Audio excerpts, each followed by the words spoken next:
Ce dimanche s'est tenue au Grand Parc une réunion pour la préparation des élections législatives du 30 juillet 2017. Nous rencontrons Madame Ouri Diao, future députée. C'est un enjeu crucial pour elle puisqu'elle se présente, Madame Ouri Diao, aux élections. Puis-je dire Madame la députée Ouri Diao? Ça tourne. Madame la députée, on peut dire Madame la députée, même si vous n'êtes pas encore députée, vous le saurez, on vous le souhaite au Sénégal, vous serez députée. Madame la députée, un combat vous attend pour mener à bien le changement de ce pays avec, j'ai entendu par-ci et là, quelques petites corruptions de gens qui se partagent un petit peu les richesses de ce pays sans les répercuter au peuple du Sénégal. Est-ce que pour vous, il va falloir véritablement être un contrepoids comme un petit peu en France, un petit peu. Aujourd'hui, la majorité, c'est tout un pouvoir qu'il a, avec l'opposition des insoumis ici en France, chez nous. Chez vous, vous risquez de rencontrer la même chose, un combat difficile à mener. Qu'est-ce qu'on peut dire sur ce combat que vous allez mener au sein de l'Assemblée nationale, là-bas dans votre pays? Combat, comme vous venez de le dire, difficile à mener, mais pas impossible à mener. Aujourd'hui, les enjeux sont tels pour l'Afrique en général et le Sénégal en particulier, qu'on se doit de devenir acteur et d'arrêter d'être spectateur.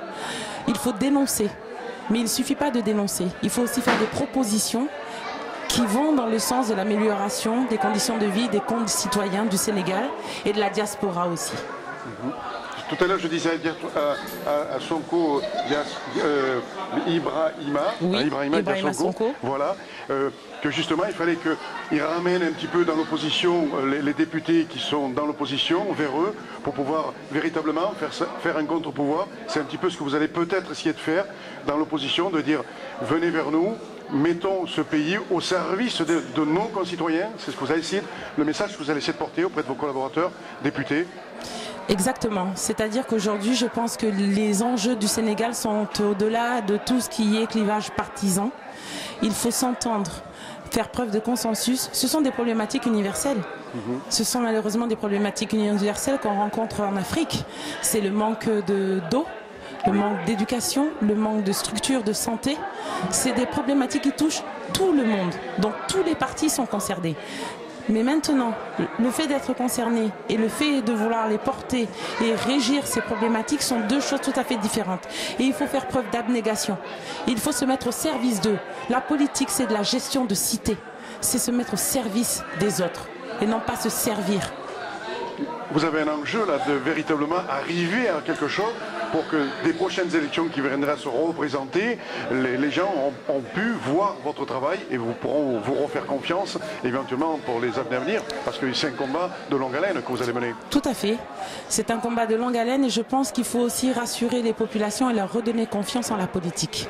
La politique, plus personne n'a confiance et encore moins la jeunesse. Moi, je le rencontre au quotidien. Aujourd'hui, je suis collaboratrice de cabinet d'un maire. J'ai eu à être élue. En France, ici, j'étais une élue et j'ai toujours mis un point d'honneur à respecter mes engagements de campagne et d'essayer de les mettre en œuvre. Je fais en sorte d'aider mes administrés au quotidien parce que je suis là pour leur servir. C'est du service public. Je suis là pour eux. Donc le combat que vous avez mené ici, vous allez le mener là-bas.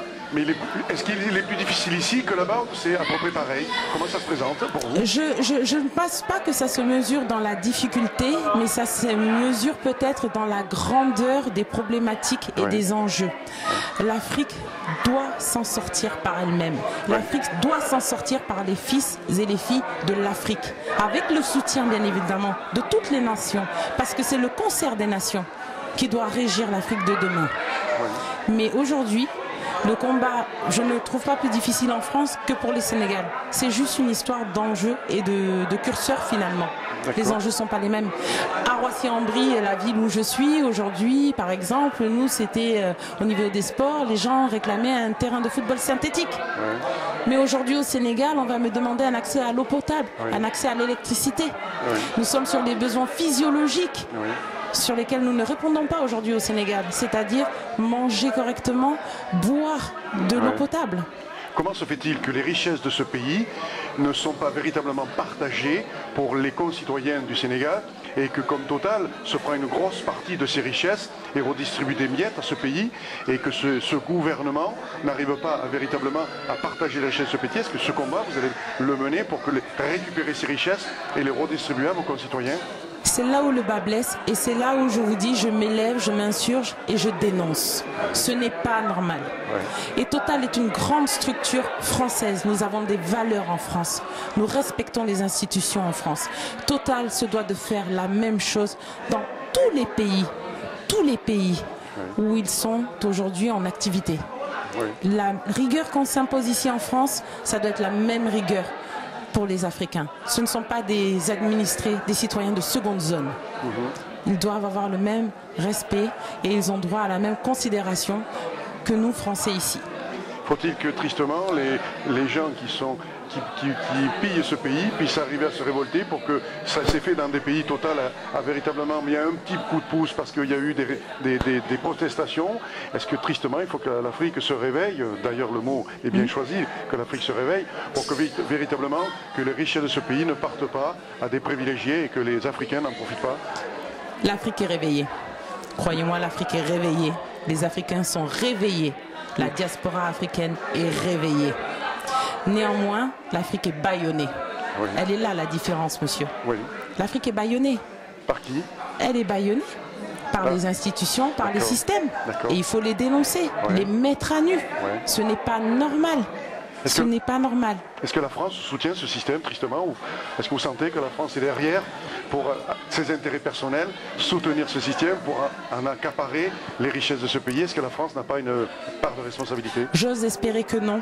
J'ose espérer que non, parce que c'est pas ça ma France. C'est pas ce que m'a enseigné la France, et c'est pas comme ça que je vis ma France. Donc j'ai envie d'être utopique et de vous dire que non. D'accord. Un mot fort que vous avez envie de dire à vos concitoyens, pour terminer cette interview, quel mot fort vous avez envie de leur dire? Engagement. Levez-vous. On arrête d'être spectateur, on devient acteur de sa vie. Que ce soit ici et au Sénégal? Que ce soit ici ou ailleurs. Aujourd'hui, c'est le Sénégal en particulier, mais c'est partout. On peut s'engager en France pour des causes nobles.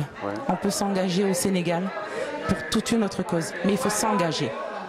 Merci beaucoup à vous, c'est très gentil à vous.